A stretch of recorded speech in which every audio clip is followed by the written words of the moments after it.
महाज्योति को याद करो हे योगी बड़े प्यार से। महाज्योति को याद करो हे योगी बड़े प्यार से। बन के फरिश्ता उड़ चलो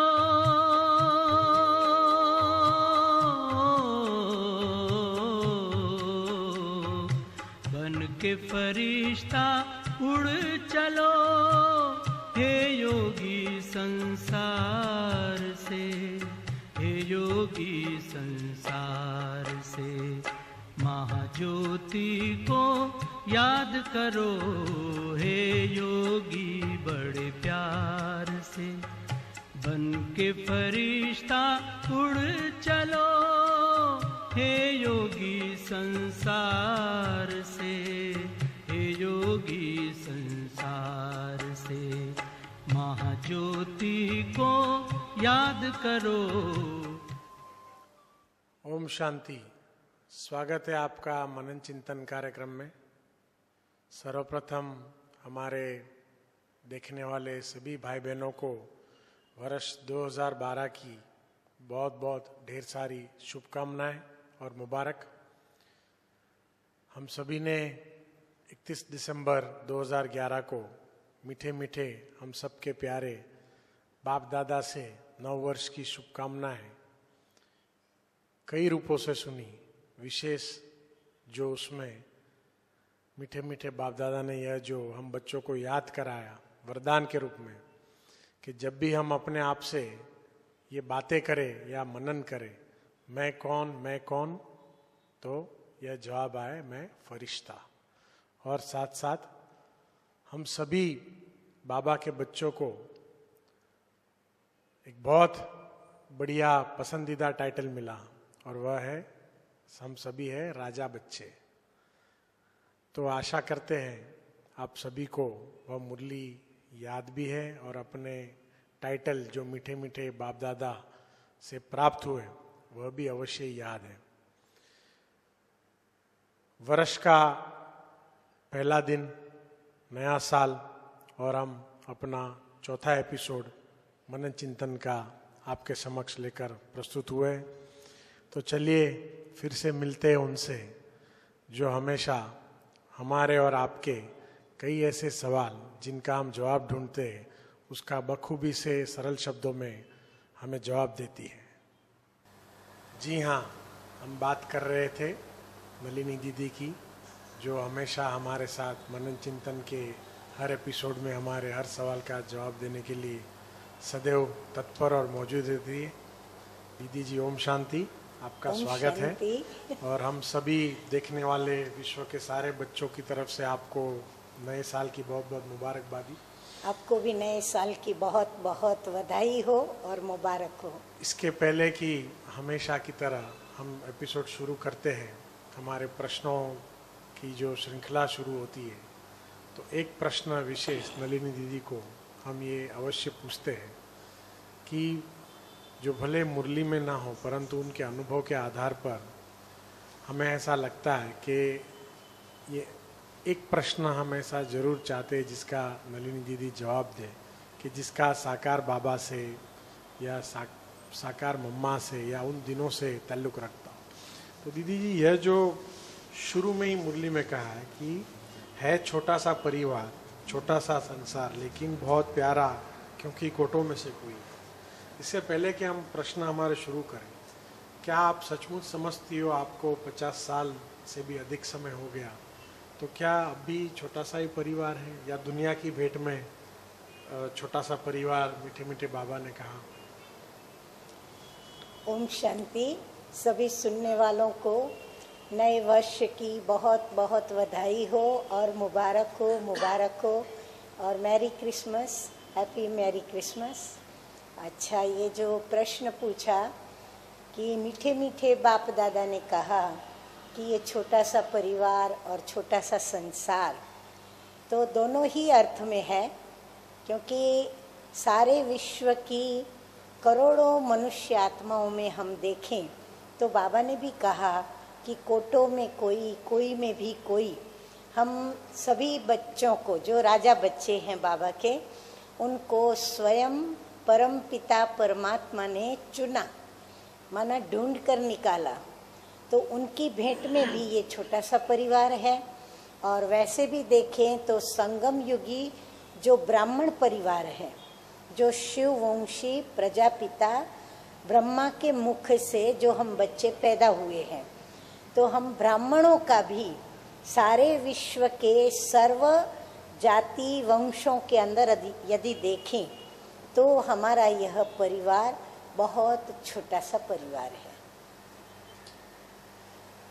तो इसका अर्थ ये कहे कि विश्व की पॉपुलेशन की भेंट में छोटा सा परिवार है, क्योंकि बाबा ने यह भी कहा कि आप सभी को चुन चुन कर ढूंढा है। तो इसीलिए हम सभी, जहाँ तक मेरा ख्याल है 10 लाख से अधिक हमारे भाई बहनें हैं, बहुत ही भाग्यशाली और हमारा ये जीवन भी खूब अमूल्य है। तो इसीलिए यह छोटा सा परिवार का हम बहुत बड़ा हिस्सा है, ये हमें कभी नहीं भूलना चाहिए। तो शुरू करते हैं मनन चिंतन आज का हमारे पहले प्रश्न से। ये कहने की कोई आवश्यकता नहीं कि दीदी जी 2 चीज़ पर मीठे मीठे बाप दादा ने बहुत ज़्यादा जोर दिया। उसमें से विशेष कई वर्षों से हम लोग ये चीज़ सुनते तो आ ही रहे, उसके ऊपर कई प्रकार से योग के प्रयोग भी हुए हैं, कई वर्कशॉप्स भी हुए, परंतु फिर भी यदि हमारे भाई बहनों के समक्ष आप सरल स्वरूप में यह जो मीठे मीठे बाप दादा ने कहा ज्वालामुखी योग, मैं पढ़ूंगा जो बाबा ने कहा कि ज्वालामुखी योग अर्थात, पेज नंबर 2 पर यह पॉइंट है, ज्वालामुखी योग अर्थात लाइट माइट स्वरूप शक्तिशाली, क्योंकि समय प्रमाण अभी दुख अशांति हलचल बढ़नी ही है, इसीलिए अपने दुखी परेशान आत्माओं को विशेष ज्वालामुखी योग द्वारा शक्तियां देने की आवश्यकता पड़ेगी। दुख अशांति के रिटर्न में कुछ न कुछ शक्ति शांति अपने मनसा सेवा द्वारा देनी पड़ेगी। यह एक बताया और साथ में अंत में यह एक लाइन भी बताया कि फरिश्ता स्वरूप में रहना, इसको ही कहा जाता है तीव्र पुरुषार्थ। तो सरल शब्द में यदि हम समझे तो ज्वालामुखी शब्द जो है उसका अर्थ है जैसे वो जो लावा फटता है उसको ज्वालामुखी, जैसे कोई गर्म चीज ज्वालामुखी उसको कहते हैं। ज्वालामुखी और योग, ये और योग अर्थात जो हम लोगों ने बाप दादा से सुनते हैं कि योग शब्द बहुत बड़ा है, तो याद शब्द ठीक है, तो जैसे इजी लगता है, तो ये 2 शब्द का समन्वय मिलाप कैसे हो सकता है? ज्वालामुखी अर्थात जलने वाला, भभुकता, और योग अर्थात शांति, तो दोनों ऑपोजिट लगता है सुनने में। बहुत अच्छा प्रश्न पूछा है आपने निकुंज भाई। बाबा ने आगे यही कहा है कि फरिश्ता स्वरूप अर्थात ही तीव्र पुरुषार्थी। तो तीव्र पुरुषार्थी संगम युग पर हम ब्राह्मण तीव्र पुरुषार्थ करते हैं और अभी करेंगे, क्योंकि बाबा ने पक्का कराया है कि साधारण पुरुषार्थ नहीं, पुरुषार्थ भी नहीं, परंतु तीव्र पुरुषार्थी। फिर बाबा ने कहा कि फरिश्ता स्वरूप, तो तीव्र पुरुषार्थ का जो फाइनल स्टेज का जो स्वरूप है वो है फरिश्ता स्वरूप। तो ये है पुरुषार्थ कर्म और ये है उसकी रिजल्ट। तीव्र पुरुषार्थ ये हमारी मेहनत है और फिर उस मेहनत का जो फल है वो है फरिश्ता स्वरूप की स्थिति को प्राप्त करना। अब बात आती है कि बाबा ने कहा ज्वाला स्वरूप योग करना और दूसरी तरफ फरिश्ता स्वरूप में स्थित होकर के कर्म करना। अब ज्वाला स्वरूप माना आपने जैसे कहा कि ज्वाला स्वरूप माना तेज अग्नि, तीव्र अग्नि, जिसका शेक जला देता है, परंतु वास्तव में बाबा का ये कहने का जो भाव है वो यह है कि जैसे बहुत तेज अग्नि के अंदर यदि आप कोई सख्त में सख्त चीज भी डालो या उसके स्पर्श में वो चीज़ आए तो वो जैसे कहते हैं ना, लोहा भी पारस बन जाता है, कोई भी सख्त चीज़ नरम हो जाती है और फिर वो चीज़ का रंग, रूप, सुगंध और उसका कर्तव्य, कर्म, धर्म, स्वाद सब बदल जाता है, अर्थात पूर्ण रूप से परिवर्तन होता है। तो बाबा का कहने का भी भाव यही है कि हम ज्वाला स्वरूप का योग करें, माना जो हमारी एकदम ऊंचे ते ऊंची तीव्र योग की, पुरुषार्थ की जो स्थिति है ना, एकदम लास्ट स्टेज की स्थिति जो है बीज रूप की स्थिति, हम प्योरली स्वयं को विदेही आत्मिक स्वरूप में, लाइट स्वरूप में समझें, अर्थात लाइट स्वरूप। और जब हम वो लाइट स्वरूप में स्थित होते हैं ना, तो आत्मा अपने स्वधर्म, स्वकर्म, स्वकर्तव्य, स्व का फर्ज, स्व का घर, स्व के गुण, स्व की शक्तियाँ, इन सभी बातों के सार रूप की स्थिति में होती है। तो ये सारी जो बातें हैं ना, जो मर्ज रूप में है, वो सारी इमर्ज होकर के बाहर निकलती है जब हम उस स्थिति में रहते हैं। तो जब हम सारी हमारी अंदर की ये सर्व बातों की ऊर्जा जो हमारे अंदर भरी पड़ी है ना, मर्ज रूप में, तो वो ऊर्जा हमारी बाहर निकलती है।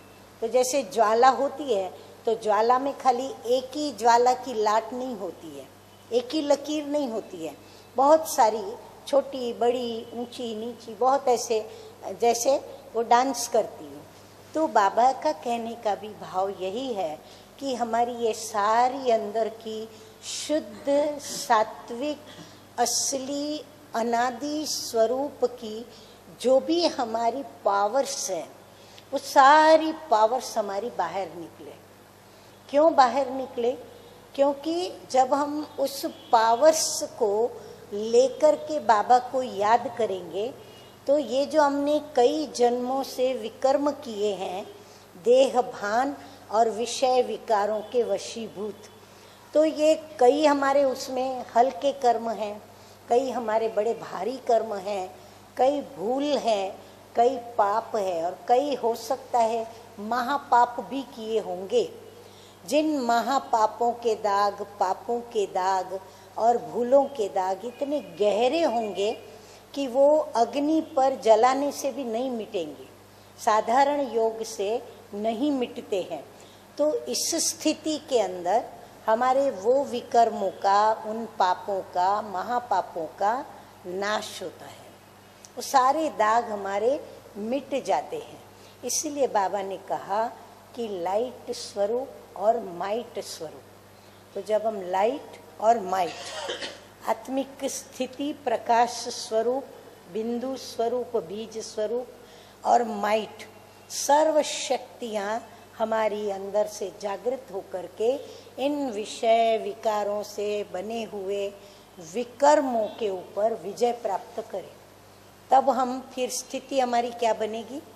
हम निर्दोष बन जाएंगे, हम निर्बोझ हो जाएंगे, हम बेदाग हो जाएंगे, हम सतो प्रधान हो जाएंगे, हम लाइट स्वरूप होंगे। तो उसका हमारे स्वरूप के रोम रोम में असर होगा और हमारा जो व्यक्तित्व है, चाहे वृत्ति का, चाहे दृष्टि का, चाहे श्रुति का, चाहे सुगंध का, चाहे मुख से बोलने का, चाहे हमारा बाहर से भी कोई रूप देखे तो उससे कैसा दिखाई पड़े? जैसे कोई फरिश्ता। फरिश्ता क्यों कहा बाबा ने? क्योंकि फरिश्ता स्थूल रूप होते हुए भी सूक्ष्म लोगों को दिखाई पड़ेगा।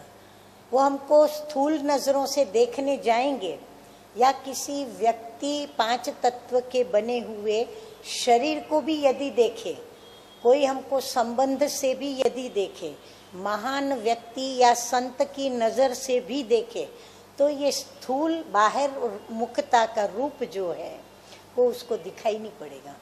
लेकिन उसको क्या दिखेगा कि उसके सामने कोई लाइट की व्यक्ति खड़ी है, पूरा लाइट के कार्ब में हम उनको दिखाई पड़ेंगे, और वो जो लाइट का स्वरूप उनको नजर आएगा ना, तो ये स्वरूप में इतनी ताकत होती है कि ये रिश्ते नातों से परे होती है। हम रिश्ते नातों से न्यारे होते हैं, क्योंकि हम न्यारा और प्यारा जो प्रभु है उनके समान बन जाते हैं, प्रभु के प्यारे होते हैं।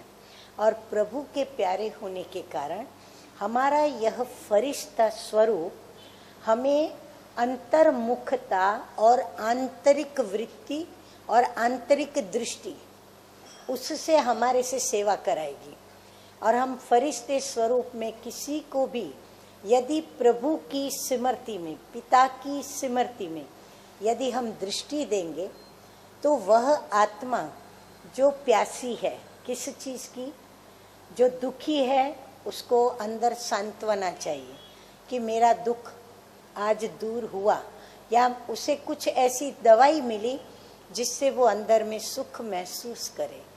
ऐसे ही अशांत आत्मा जो शांति की प्यासी है, हमारी दृष्टि से वो वाइब्रेशंस मिलेंगे उसको, कि वो वाइब्रेशंस उसकी आत्मा को अंदर ही अंदर शांत करेंगे, और विकारी होगा वो जैसे शीतलता का अनुभव करेगा। इसलिए बाबा ने कहा कि फरिश्ता स्वरूप का अर्थ ही होता है तीव्र पुरुषार्थ। इसीलिए दोनों का समन्वय हमें करना है, क्योंकि हमारा राजयोग है ही दो चीजों के संतुलन का योग। तो इसको यदि मैथमेटिकल फॉर्मूला के रूप में यदि हम कहने जाए, तो क्या ये कहना ठीक रहेगा कि ज्वालामुखी योग is equal to light and might स्थिति इज इक्वल टू फरिश्ता स्थिति इज इक्वल टू तीव्र पुरुष? ये ठीक रहेगा, मैं समझता हूं। बिल्कुल बिल्कुल। चलिए, बहुत खूब। नलिनी दीदी हमेशा जवाब इस प्रकार से देती है कि शक या संशय की कोई गुंजाइश बाकी नहीं रहती। यहाँ पर अभी हम हमारे पहले चरण के जो हिस्सा है उसको हम छोटा सा एक विराम देना चाहेंगे। प्रश्न वैसे कई है, परंतु इस मुरली का जो मेन टॉपिक रहा है, ज्वालामुखी सो फरिश्ता सो तीव्र पुरुषार्थी, उसका बहुत सुंदर रीति से संक्षिप्त में नलिनी दीदी ने उत्तर दिया। आगे दूसरे चरण में कुछ एक ऐसे और सूक्ष्म प्रश्न हैं जिसके बारे में नलिनी दीदी से हम जानेंगे। लेते हैं एक छोटा सा विराम, तब तक करते रहिए मनन चिंतन।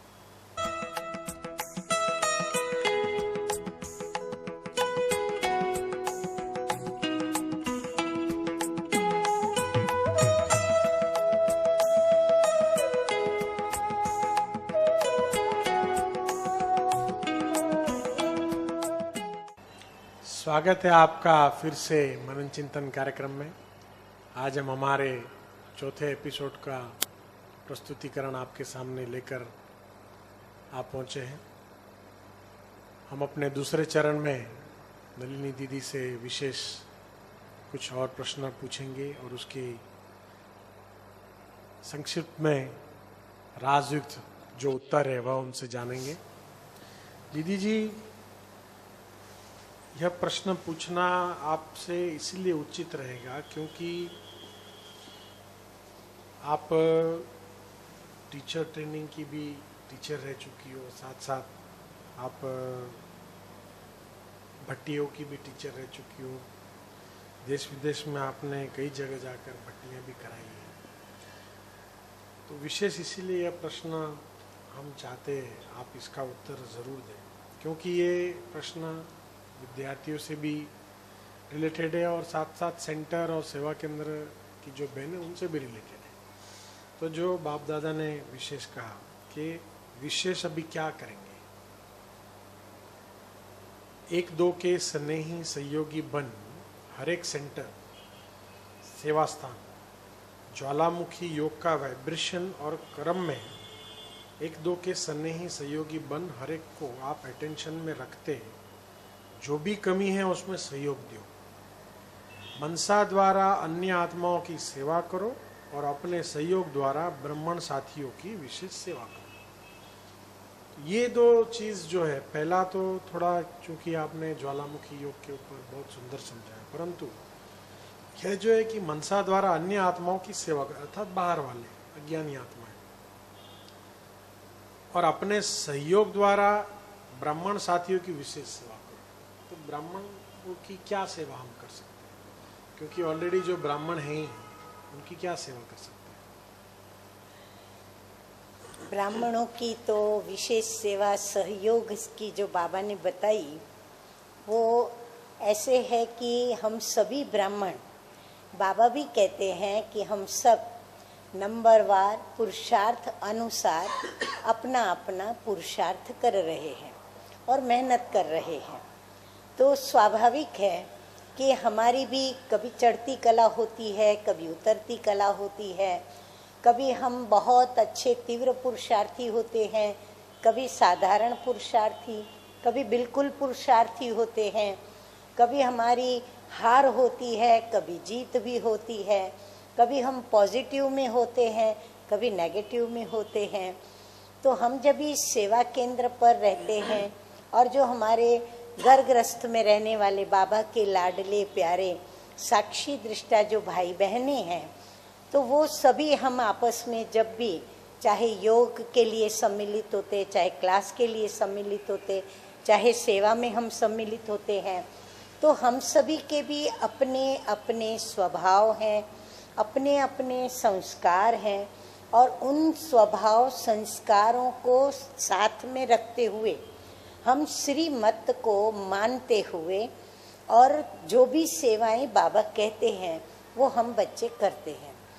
तो जो श्रीमत हमको मिलती है तो उसमें कभी कभी हम मन मत को भी मिक्स कर लेते हैं, पर मत को भी मिक्स कर लेते हैं। तो ऐसे समय पर हम जो कदम उठाते हैं पुरुषार्थ का, या हम जो चलन चलते हैं, उस चलन में गड़बड़ होती है। गड़बड़ ये होती है कि मनसा से कभी कभी हम देह के नाम रूप को देखते हुए उनके सूक्ष्म रॉयल अटैचमेंट, जो रॉयल रूप का ममत्व है या मोह है, हम उसमें अटक जाते हैं जिसका हमें पता ही नहीं चलता।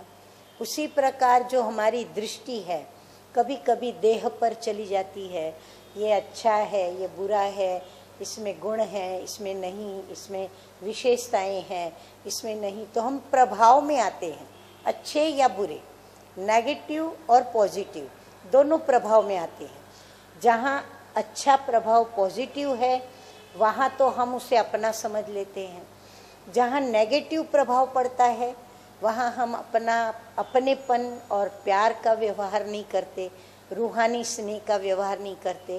थोड़ा सा अंदर में जोश, घृणा, नफरत या उनको अपमानित करने की भावना या वैर लेने की भावना, बदला लेने की भावना, ये सब निर्माण हो जाती है। जैसी बात वैसे निर्माण होता।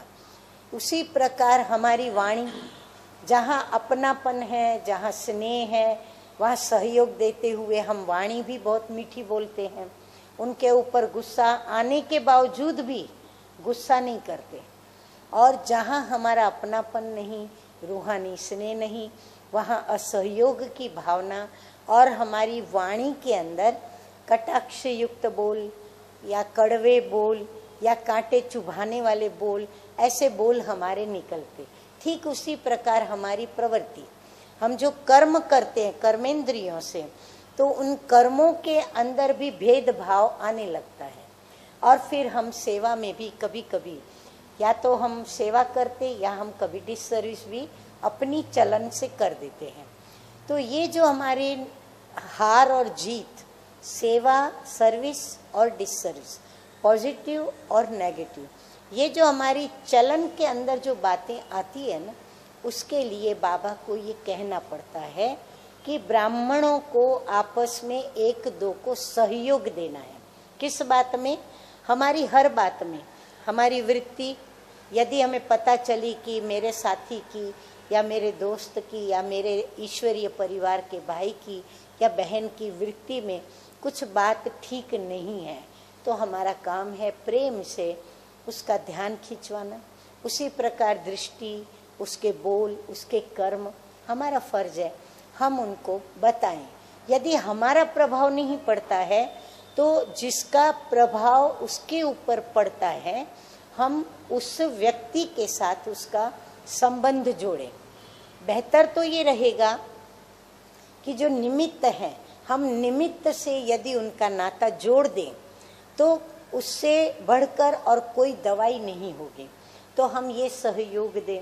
अच्छा, फिर सेवा केंद्र का भी बाबा ने बताया है वातावरण। अब सेवा केंद्र पर भी बहुत आवाज़ से बोलते हैं, ध्वनि बहुत होती है, तो वो शोर लगता है।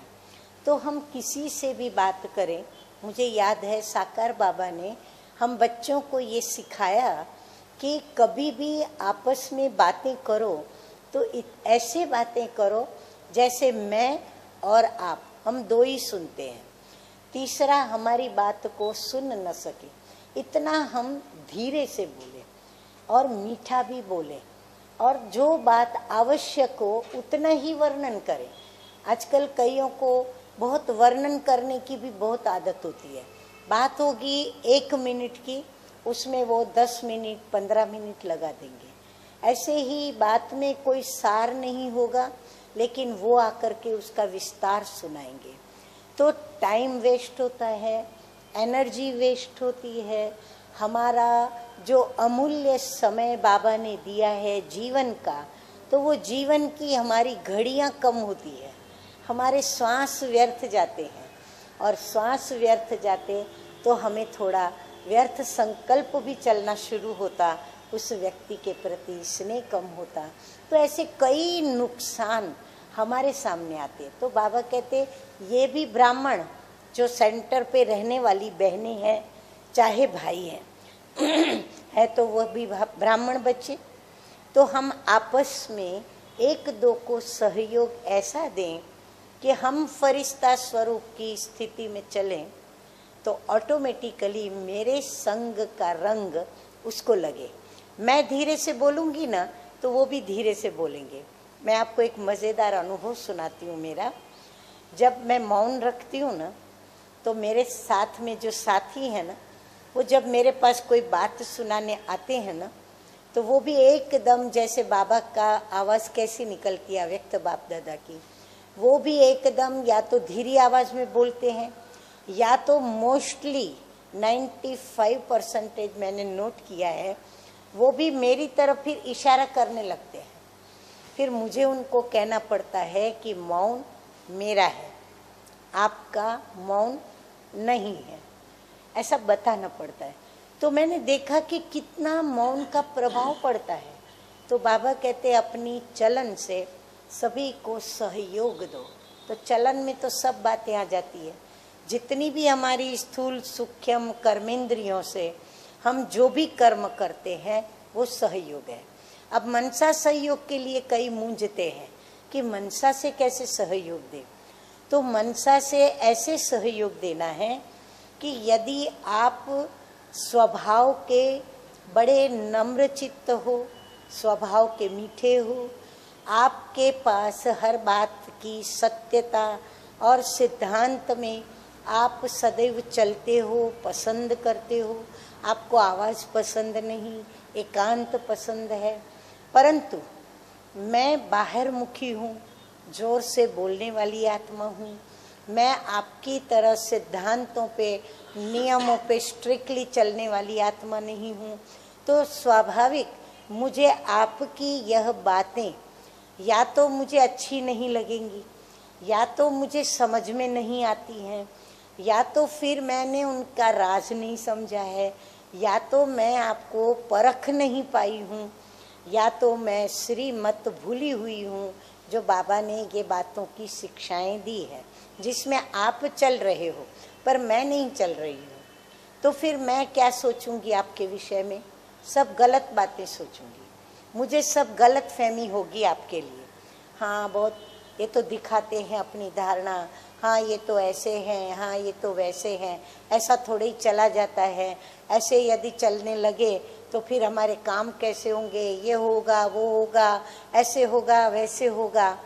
तो ये मनसा में जो गलत फहमी पड़ती है किसी भी व्यक्ति के प्रति, तो एक तो उसके चलन से पड़ी, दूसरा कभी सुनाई जाती है बातें।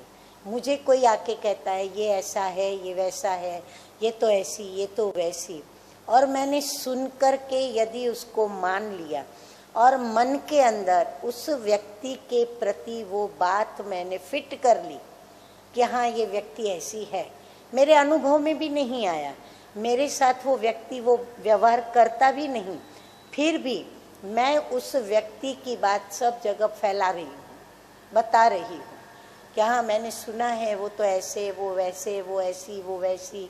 तो ये है सारी मनसा की बातें। तो हम उसकी मनसा का परिवर्तन करें, कैसे करें? जब हमें समझ में आती है बातें तो हम और तो कुछ कर नहीं सकते। जब हमारे कान में ये बात आए कि हमारे विषय में इनके पास गलत फहमी है, तो मैं योग के अंदर वो वाइब्रेशंस दूं। जब भी मैं आपसे मिलूं, बिल्कुल आपने जो गलत मेरे लिए सुना है उससे विरुद्ध जो मेरी असलियत है, मेरा असली स्वभाव है, मैं वैसा आपसे व्यवहार करूं, बार बार आपसे सामने से व्यवहार करूं। ऐसे नहीं कि मुझे वो बुलावे तो मैं बोलूं, मुझे वो कहे तो मैं करूं, नहीं, मैं उसके साथ वो व्यवहार सामने से करूं और उस आत्मा को रूहानी स्नेह से समीप लाने की कोशिश करूं। अगर ये मैं करूं तो मेरे ख्याल से हम सब एक दो को इतने रूहानी स्नेह में सहयोगी बनेंगे कि उनकी मनसा, उनकी दृष्टि, वृत्ति, वाणी और वर्तन में हम वो परिवर्तन लाएंगे जो हमारे प्यारे प्यारे मीठे मीठे बाप दादा की हम ब्राह्मणों के प्रति आश है और जो हम ब्राह्मणों के प्रति चाहना है वो हम पूर्ण कर सकेंगे। अमेजिंग दीदी जी, आपने जो भी कुछ मिनटों में जवाब दिया, आई वुड से जैसे कहावत है अंग्रेजी में, प्रैक्टिस मेक्स मैन परफेक्ट। जो भी नलिनी दीदी ने अभी पिछले 3-4 मिनटों में हमारे समक्ष समझानी रखी, मैं समझता हूँ जब तक हम सब इसके प्रयोगी नहीं बनेंगे तब तक इसका अनुभव या इसका इम्पैक्ट हमें पता नहीं चलेगा। सुनने में अच्छा लग रहा था, मैं भी सुन करके तन्मय हो गया, मेरे मस्तिष्क में भी कई चीज़ें स्कैन हो रही थी कि हाँ हमने किसी के साथ ऐसा व्यवहार किया है, कोई हमसे ऐसे नाराज़ हुआ है, या किसी का दिल हमने ऐसे दुखाया है, तो अभी योग करके हम उसको चुप तो कर सकते हैं। ऐसी कई बातें मन में आई, स्कैन हुई, परंतु finally it boils down to one thing, that is practice.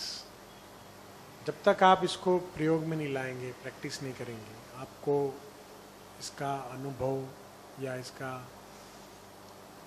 किस हद तक ये रिजल्ट ला सकता है ये आपको पता नहीं चल पाएगा। वंडरफुल दीदी जी। चलिए हमारा दूसरा चरण भी यहाँ समाप्ति के और हम ले जा रहे हैं।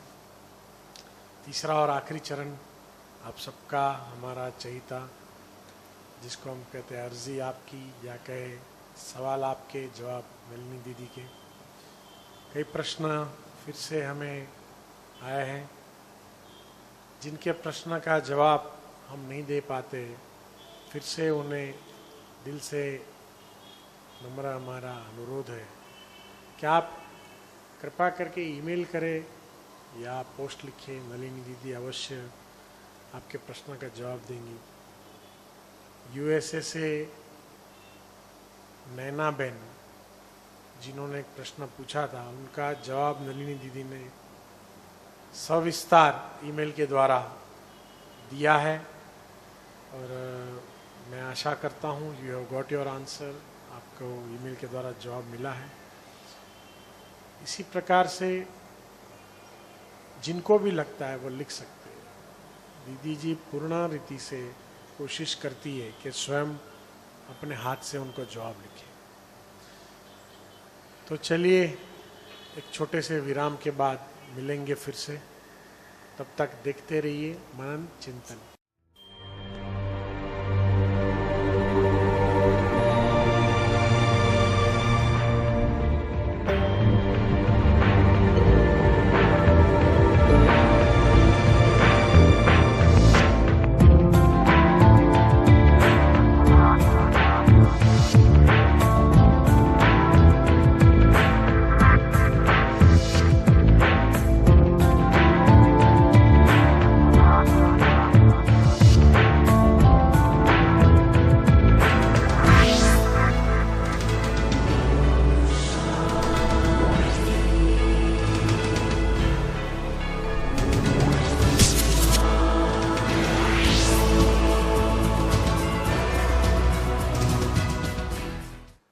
स्वागत है आपका मनन चिंतन कार्यक्रम में।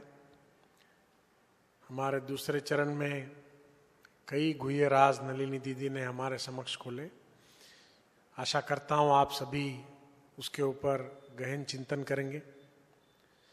तो चलते हमारे और आप सबके विशेष यह जो चरण है जिसको हम कहते हैं सवाल आपके जवाब नलिनी दीदी के।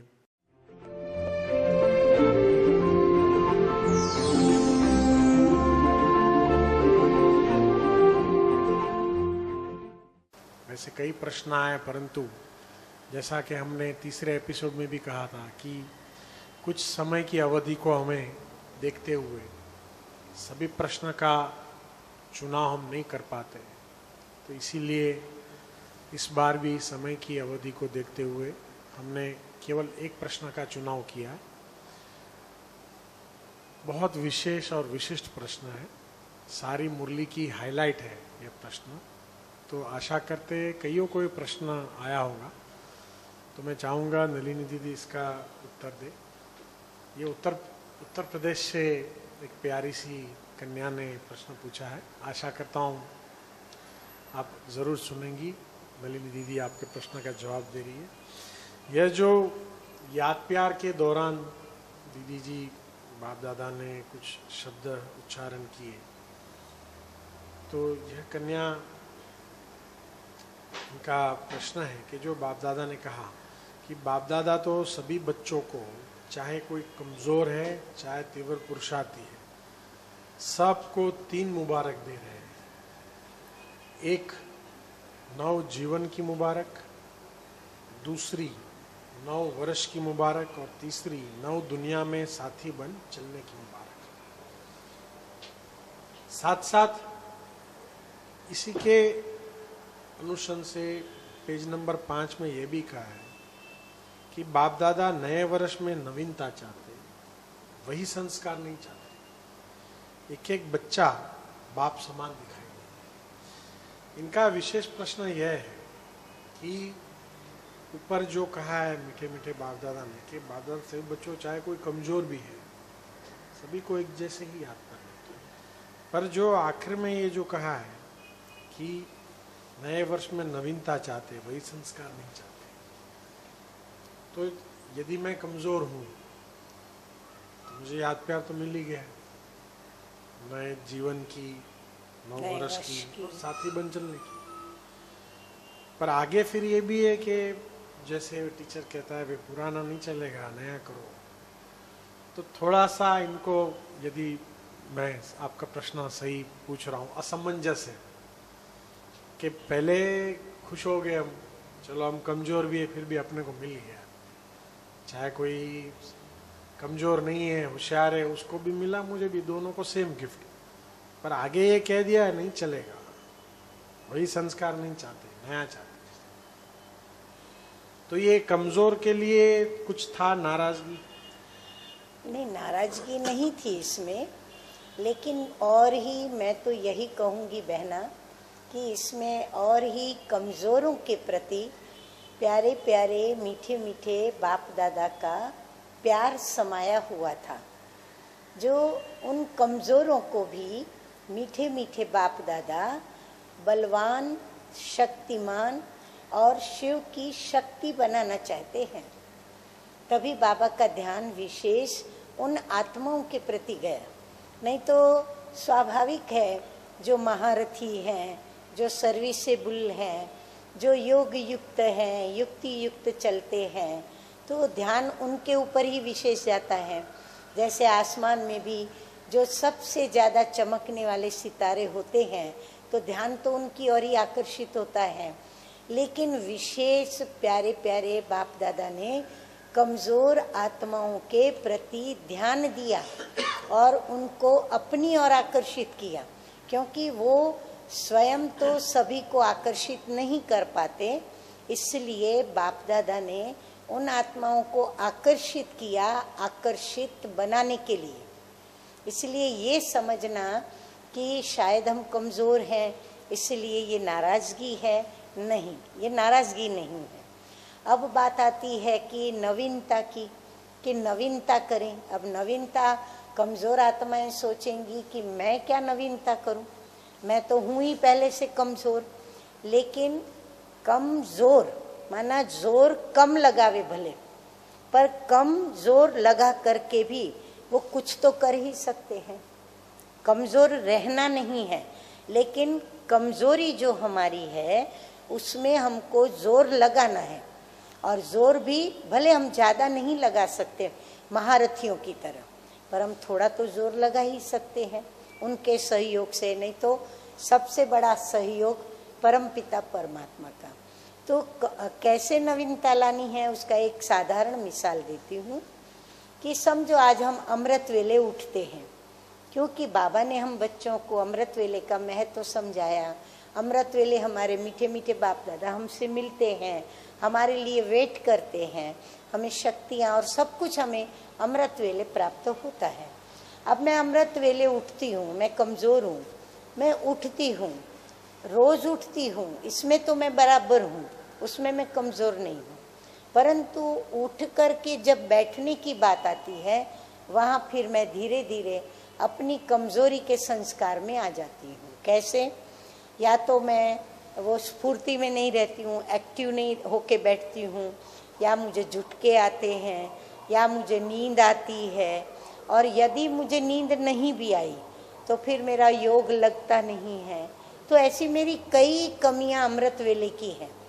तो मैं उनको नोट करूं, और अगर मैं रोज़ झुटका खाती हूँ तो मैं थोड़ा जोर लगाऊं कि मैं झुटका न खाऊं, मेरा झुटका खाना बंद हो जाए। तो मैं एक हफ्ता वही अभ्यास करूं, फिर मैं दूसरे हफ्ते में ये अभ्यास करूं कि अब मैं झुटका नहीं खाती हूँ तो मैं नींद भी न करूं अंदर से। फिर मैं एक हफ्ता वो भी अभ्यास करके विजयी बनूं। फिर मैं एक हफ्ता और अभ्यास करूं कि अब मैं योग लगाने का प्रयत्न करूं। अब योग लगाने के लिए यदि मुझे कोई साधनों का सहयोग लेना पड़ा तो मैं वो साधनों का सहयोग लूं। अगर कोई साधन मुझे वहाँ पर अवेलेबल नहीं है, साथी भी मुझे वो साधन नहीं दे पाते किसी कारण से, तो फिर मैं उस अमृत वेले बैठकर, अगर मेरा योग नहीं लगता है तो बाबा के साथ मैं बातें जो भी करूं वो मैं बैठ के लिखूं, मीठे बाबा, और फिर मैं लिखना चालू करूं। और फिर मैं लिखते लिखते फ्रेश हो जाऊंगी। ऑटोमेटिकली बाबा, जैसे हम लिखते जाते हैं तो बाबा पढ़ता जाता है, तो हमको शक्ति भी मिलती जाएगी। तो इस प्रकार मैं अपना, बाबा कहते हैं ना, मनसा का आप टाइम टेबल बनाओ। तो मैं ऐसा अमृत वेले का टाइम टेबल बनाऊं, और फिर मैं मेरी कमज़ोरी जो है ना उसके ऊपर थोड़ा थोड़ा जोर लगा लगा करके, और मैं उसमें एक में विजयी बनूं। फिर मैं एक का ही लक्ष्य रखूं, पावरफुल बनने का। मैं सब तरफ नहीं भागूं कि मैं इसमें भी होशियार बनूं, इसमें भी होशियार बनूं, इसमें भी होशियार, इसमें भी होशियार बनूं। नहीं, कोई भी एक लक्ष्य पकड़ करके एक विषय में, एक सब्जेक्ट में मैं खूब आगे बढ़ूं। अगर एक में भी मैं विशेष बनी, तो जैसे आप देखेंगे मेडिकल विंग के अंदर कई स्पेशलिस्ट होते हैं, कोई दांत के, कोई हार्ट के, कोई कान के, कोई आँखों के, तो वो फेमस होते हैं कि भाई आँख में आपको तकलीफ है तो वो डॉक्टर बहुत होशियार है। आपको हार्ट की सर्जरी करानी है तब तो वो डॉक्टर के पास जाओ। तो यदि हम भी यहाँ पर किसी विशेष सब्जेक्ट को लेकर यदि होशियार बनेंगे तो वो सब्जेक्ट जब जब जहाँ जहाँ भी निकलेगा हमें याद करेंगे। तो इसीलिए स्वयं को कमज़ोर कभी नहीं समझना है। और वैसे भी बाबा कहते हैं कि हम किसके बच्चे हैं, हम बहनें हैं यदि, तो बाबा कहते हैं तुम शिव शक्ति हो, मेरे साथ कंबाइंड हो, तो हमें डरने की क्या बात है कि मैं कमज़ोर हूँ। बाबा शक्ति देते हैं, जहाँ हम नहीं कर सकते वो सब बाबा पे छोड़ दो। और यदि मैं भाई हूँ तो मेरा साथी, मेरा मित्र कौन है? पांडव पति कौन है? स्वयं बाबा है। तो मैं पांडव पति का हाथ पकड़ूं और उसके साथ चलूं तो मुझे ताकत मिल जाएगी और कदम कदम पर वो मेरा मार्गदर्शन करेंगे। मेरे जीवन की लगाम उसके हाथ में रहेगी क्योंकि वो मेरा सारथी है। तो इसीलिए कभी भी चाहे भाई हो चाहे बहन हो, ये मत सोचो कि हम कमज़ोर हैं। ये सोचना भी कमज़ोरी लाता है। इसीलिए हम ये सोचें मैं तो शिव शक्ति हूँ। बाबा तो कहते पांडव भी क्या है? शिव शक्ति है। शिव कौन? जो सर्वशक्तिमान है। तो सर्वशक्तिमान के बच्चे और कहे मैं कमज़ोर हूँ, बाबा कहते सोचो तो सही जरा। हाँ, ये तो हो ही नहीं सकता है। इसलिए बस प्यारे प्यारे बाबा को याद करते जाएं और इस जीवन के पुरुषार्थ में विजयी होते हुए आगे बढ़ते चले जाएं।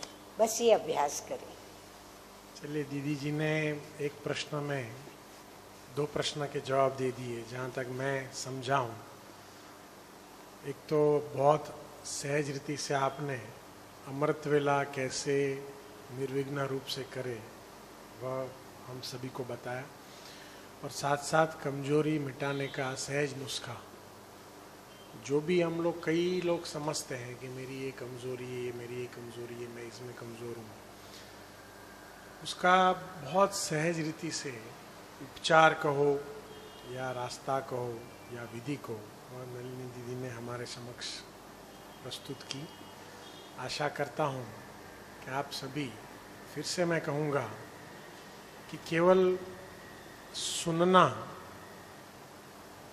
इससे इतना फर्क नहीं पड़ता जितना प्रयोग करने से फर्क पड़ेगा। तो इसीलिए हमारी यही इच्छा है, शुभ आशा है कि जो भी आप दीदी जी से सुनते हैं उसको प्रयोग में जरूर लाएं, और साथ साथ उस प्रयोग में लाने के बाद आपको क्या अनुभव प्राप्त हुआ वह भी अवश्य शेयर करें। यदि समय हो तो हमें लिखे भी, तो उससे यह होगा कि दूसरों को भी प्रेरणा मिलेगी और साथ साथ हमें भी यह पता चलेगा कि जो प्रश्न या उत्तर इस कार्यक्रम के माध्यम से हम आपके समक्ष ला रहे हैं उसका कई ब्राह्मणों के जीवन में परिवर्तन कहो या फर्क हो रहा है। तो समय आ गया आपसे विदा होने का।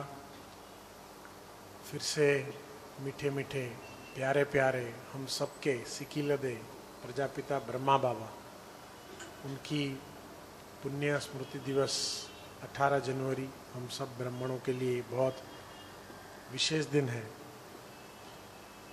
कोशिश करेंगे यदि नलिनी दीदी समय दें तो कुछ साकार ब्रह्मा बाबा के साथ की उनकी जो पालना के, उनके साथ बिताए हुए वह अमूल्य क्षण, वह पल, उसके अनुभव यदि दीदी जी समय निकालकर हम सभी के समक्ष रखेंगे तो अवश्य वह एपिसोड YouTube चैनल पर आपके समक्ष हम पेश करेंगे। तो मिलते हैं हमारे 5वें एपिसोड में 18 जनवरी की मुरली सुनने के पश्चात। आप सभी जनवरी मास में खूब तपस्या करेंगे, ब्रह्मा बाप समान गुण धारण करके फॉलो ब्रह्मा बाबा करके अनेक गुण धारण करे, यही शुभ आशा शुभ कामनाओं के साथ आपसे विदाई ले रहे। दीदी जी कुछ कहना चाहते हैं? नहीं, 18 जनवरी आ रही है तो साकार बाप दादा की स्मृतियाँ भी हमारे साथ तो है ही हैं, लेकिन फिर भी विशेष रूप से साकार बाप दादा की स्मृतियाँ आती हैं और उस स्मृतियों में कई ऐसे मिसाल जो कि हमने बाप दादा के अंग संग दिन व्यतीत किए हैं और जो धारणाएं बाप दादा को देख करके की है वो भी हमें बहुत बहुत बहुत याद आती हैं और दिल करता है कि हम आपको जैसे साकार बाबा ही दिखा दे रहे, परंतु ड्रामा को कह करके हम छोड़ नहीं देंगे। हम अवश्य पूरी कोशिश करेंगे आपको साकार बाप दादा की बातें सुनाकर और वो दृश्य भी हम आपके सामने खड़ा करें और आपको हम साकार बाप दादा की सूरत मूरत दिखाने के निमित्त बने। ओम शांति। ओम शांति। देखते रहिए मनन चिंतन, करते रहिए मनन चिंतन।